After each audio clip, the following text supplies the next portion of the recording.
And the childhood basically spent in Wenling City was 1968. So little Tangwen stayed in Wuxi City for 1 year and went to Jiangyin City and stayed with grandma from 1968 all the way to the year when she was ready to go to the elementary school formally. But she already entered into elementary school a little early ahead of time because she was too active and was always keep on jump into the river. Such a little age and extremely dangerous. The grandmother said, we need to ship her to the city. So 1967, 8 in Wuxi City, 9, 10, 11, 12. So basically, we're talking about 72. She was 6 years old. She went to elementary, actually 1973, she started elementary school in Wenling School. That was a very amazing experience that I shall detail later. However, since we are doing a chronicle here, 1973, 7 years old. Yeah, 1973, 7 years old, started the elementary school. 1974, went to Wuxi City and started to do elementary school in Wuxi City, 2nd grade. 75, 3rd grade. 76, 4th grade. And 77, 5th grade. Yeah, 1977 was 5th grade. And then 78, 79, 80, 81, 82, 83. That are the 6 years of junior high and senior high in the number 1 Wuxi High School. Okay. So that summarizes her life in Wuxi City and Jiangyin City. From 84, Tangwen was in the Shanghai Medical University, the top-notch medical school in China. And 1984, 85, 86, and 87 until May 88. Tangwen was in Shanghai Medical University. Now it's called Fudan Medical College. And when it first started, it's called Shanghai number 1 Medical University. 1988, Tangwen left Shanghai on August 24th, 1988. Flew all the way. First landed in San Francisco and then transferred to pause in LA, and then from LA to Orlando, and picked up by Dr. Kelly Selman and Dr. Robin Wallace to Gainesville, Florida, where University of Florida is located. And from the story is incredible about how she could leave China at the age of 21, and she didn't finish her medical university. She was only 4 years in the medical school, and what happened to her and why she left, and how did she manage to leave without a transcript, without a graduation certificate. The only thing she had was a high school certificate, and she jumped all the way into American graduate school program and was the only one had the departmental scholarship, and also no tuition is required, and also monthly stipend of $600. At the age of 21, and her parents were having a salary of at the very beginning was 37 yuan when she was a child, and the time 1988, the parents finally had a salary about 90 yuan per month. 90 yuan convert into dollar in the black market is $9. Okay, that's her parents' income to sustain the living of the whole family. Basically $18, not even, okay, every month in the communist China. And she actually was receiving $600 stipend by doing TA in University of Florida. And she had no need to pay tuition, and she received a $2,000 every year scholarship, the only award to her in the entire Department of Anatomy and Cell Biology in University of Florida. That's the amazing choice that Dr. Kelly Selman made. She decided that she will do whatever she could to support this special student from China, that she made an exceptional decision to enroll her, accept her into the program. And 5 students entered the graduate program. Tangwen was the only international student. The other 4 actually were all American students. But after 2 years, during the qualifying examination, the other 4 failed. And Tangwen was the only student passed the qualifying examination and moved on for PhD thesis. And that was the time when Tangwen chose Dr. Jillian Small, a molecular biologist, a new faculty member, relocated from New York, Rockefeller University to University of Florida. Just set up her lab, and Tangwen was her first graduate student. And as soon as she got Tangwen, she was called back by her previous advisor, PhD advisor, Dr. Paul Lazaro, who became the chairman of the Department of Cell Biology and Anatomy in Mount Sinai. A new position from Rockefeller to Mount Sinai, become the chairman and called his favorite postdoc, now the new faculty member in University of Florida, Jillian, back to New York, Mount Sinai, Department of Cell Biology and Anatomy, and offer her new faculty position. And Jillian Small, Dr. Jillian Small, brought the new graduate student, little young student from China, Tangwen Wang, back to New York. So young Tangwen Wang, Miss Tangwen Wang, started the study. The reason I say little is because she was so little. She looked so much like a high school kid. Even when she was a graduate student, already passed qualifying examination and ready for a PhD thesis. And she relocated to Mount Sinai Medical School and spent the rest of the 2 years, 1991, and by 1992, she already completed the 2 publications at JBC, Journal of Biological Chemistry, and Journal of Biochemistry, and she submitted her thesis in the spring of 1992, before her first journey back to China to visit China. So she spent 4 years in America, got her PhD, thesis completed in the spring of 1992, and then took a trip to China and brought her new husband, the Jewish man, Mr. Alan Genitosio.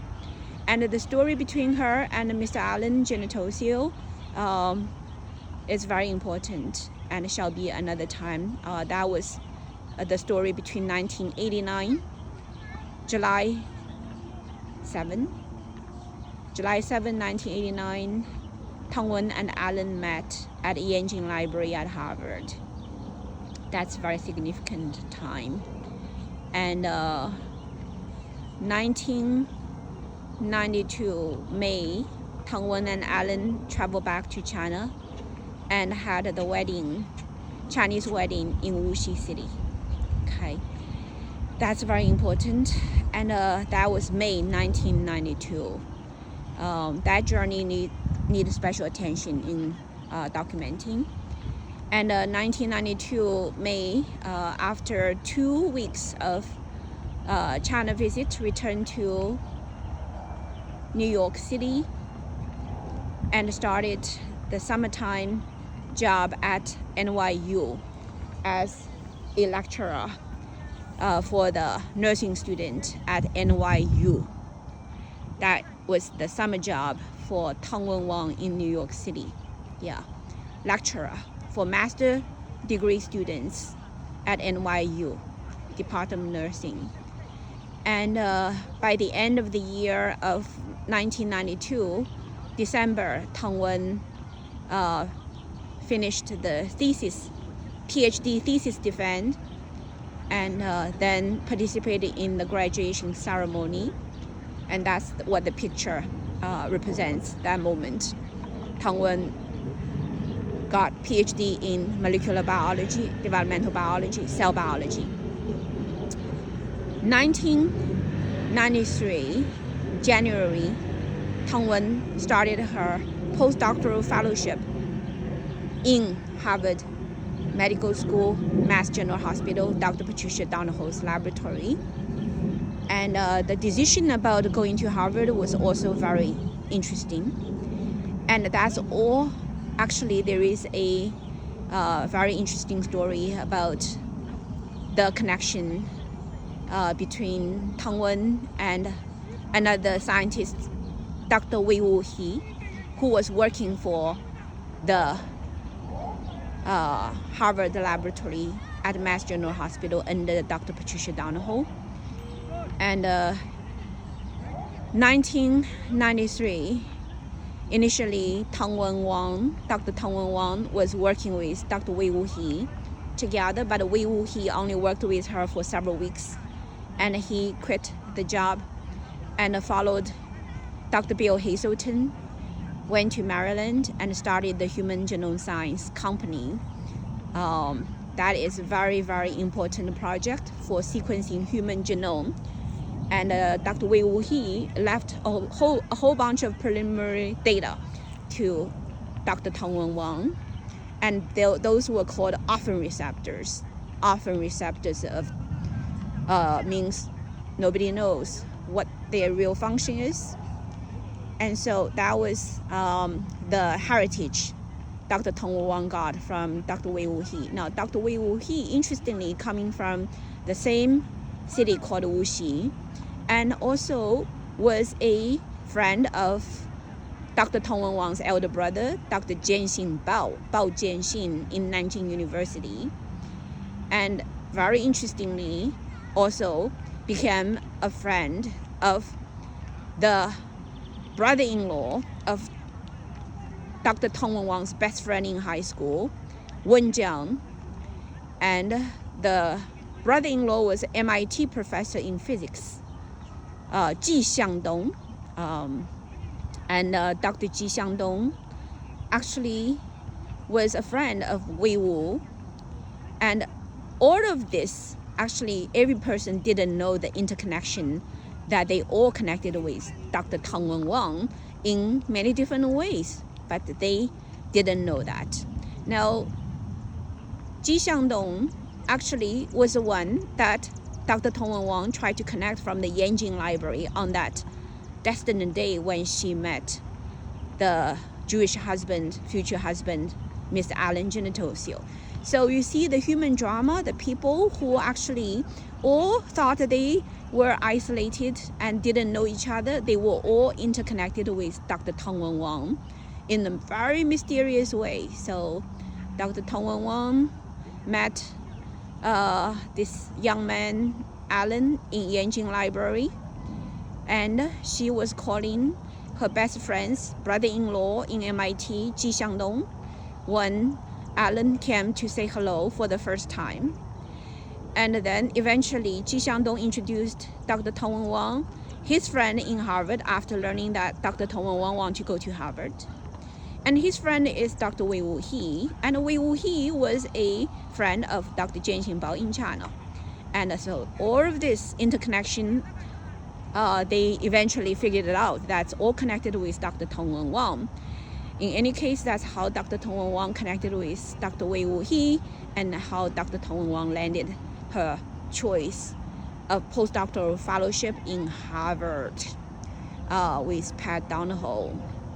So yeah, talking about human life and a karmic relationship and a past life relationship, that's a long story. Eventually all the mysteries will all come to clarity. In any case, come back to the timeline. 1993 January, Tongwen landed in Harvard, started her journey to pick up the leftover work of Dr. Wei Wuhe, a whole bunch of genes encoding candidate serine threonine kinase receptors, and do not know who they are. And the first breakthrough Tongwen made was to read all the articles associated with TGA-beta signal transduction. TGA-beta, at that time, there's no signal transduction field, okay? A lot of people were hunting for the receptor of TGA-beta. And the detailed discovery stories needs to be in a separate file another time. But in terms of timeline, yeah, 1993, Tongwen already figured it out how to identify those orphan receptors' identity, and she eventually was the key researcher that led to the discovery of the type 1 TGA-beta receptor. Okay.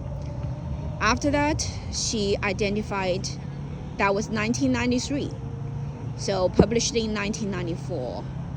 And then in the same year, she started to already apply a complete new methodology called the yeast-2 hybrid system. At the time, nobody in the TGA-beta field was even thinking about the yeast-2 hybrid because it was totally outside of the field. And Tongwen brought that methodology into signal transduction field. Use that methodology, she successfully identified FKBP12 as the protein that ultimately she revealed to be the gatekeeper for the type 1 receptor. And she also identified farnesyl-transferase and the general transferase alpha subunit FNTA to be a strong interactor of the type 1 receptor, and the functional mechanism of that interaction even today is not understood. But when she identified the connection of the receptor with the FNTA, that basically opened up a new window, a complete new paradigm for understanding TGA-beta receptor signaling function. And then there is a story about the competition of the discovery of FKBP12 with Dr. Joan Masagi at Sloan Kettering Cancer Research Institute. That's a very fascinating story, needs to be documented as well. Let's keep a note. In any case, we are talking about morality in scientific research. That's a good case study. In any case, after that, continuously using yeast-2 hybrid system, actually Dr. Wang started to identify the connection with the proteasome system, but it's a little later. That comes after the SMAD was discovered as a key signaling protein for the TGA-beta type 1 receptor. FKBP12 discovery, 1994, until the functional identity of FKBP12 as a gatekeeper came out and published in Cell, 1996. And during that period of time, also very significant event was the birth of the son Noah on October 21st, 1995. Yeah. And so that is the motherhood started for Dr. Tongwen Wang, very significant turning point, October 21st, 1995. And the story about birth of Noah also need to be a very special episode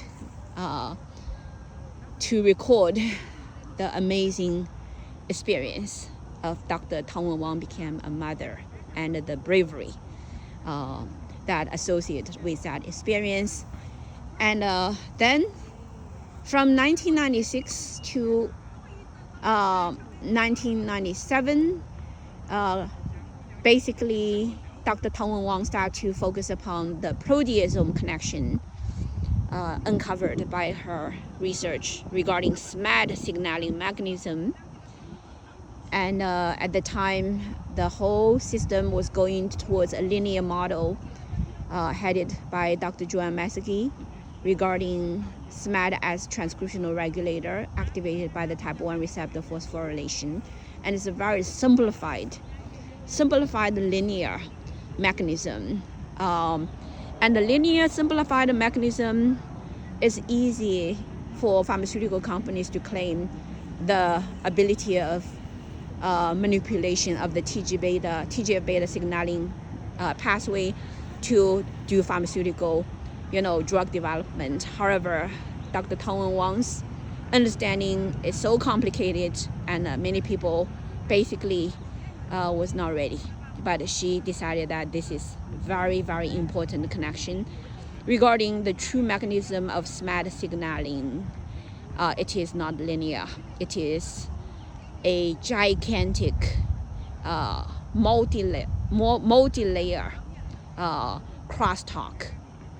And TGF-beta superfamily basically started to become the king cytokines in Dr. Wang's understanding. And these king cytokines works through a very unique mechanism, and the SMADs are the messengers, and the SMADs operate in such an amazing way that can orchestrate all the myriad signaling mechanisms through monitoring the key functional molecules inside of the cell for proteasomal degradation. Homeostasis of the level of the proteins are subjected to the control by the SMADs. Okay, and the SMAD does that through its ability to target those proteins for proteasomal degradation or repair even. So when that gigantic new picture came out, funding became a problem, and moral issues came into place, and the jealousy mentalities of the fellow researchers and cut-through competitions and stress all came into the picture. And that basically led to ultimately Dr. Tang Wang's decision to leave Harvard. Okay, so the timeline was 1995 became instructor, and the same year became the mother, and 1997 became assistant professor, and the competition and the tension and the jealousy and the many other things all came together, and Dr. Tang Wang started to feel that she was not given the necessary independence to carry out her pursuit of the research of the true mechanism of SMAD signaling mechanisms, and a conflict start to accumulate between her and Dr. Patricia Donahoe. And Dr. Patricia Donahoe also felt that Dr. Tang Wang is ready to fly, and she said, one mountain cannot have two tigers. Okay, so in every way, Dr. Patricia Donahoe wanted to let Dr. Tang Wang leave Harvard, although at that time Harvard had many departments want to keep her. But because of Dr. Patricia Donahoe's authority at Harvard, eventually none of those departments was ready to keep Dr. Tang Wang. And Dr. Tang Wang also had her vision of returning to China. And she had a vision to make a fundamental change of China as a scientist, and she accepted the 100 talent program position and she was ready to go to China by the time of 1999. Okay, so the year of 1997 and 8, 2 years, Dr. Tong and Wang were searching for the next position, next hosting institution, and Singapore, China, and she considered ultimately to relocate the lab to the West Coast, and a University of Washington affiliated immunology research center at the time called Virginia Mason Research Center, located in downtown Seattle. And that decision was made in 1999, and relocation occurred in September 1999.